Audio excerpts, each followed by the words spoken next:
uombaji wako.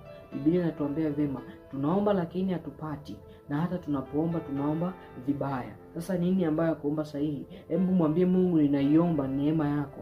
Neema ya Mungu ikija itakufungulia macho ya kuona fursa zilizoko mbele zako, na kukufungulia macho ya kuona mtaji uliopo mbele yako. Bwana Yesu asifiwe. Ukiwa na neema ya Mungu utaweza kufanya mambo ambayo ni makuu sana. Katika video ya kwanza ya series hii ya neema utapata kugundua kwamba neema ya Mungu inabeba package 3. Package ya kwanza ni upendeleo, package ya pili ni uwezesho, package ya tatu ni wokovu, ambako ndani ya hivyo vyote unapata kustahimilivu, unapata kufanikiwa, unapata kuinuliwa, unapata kushinda.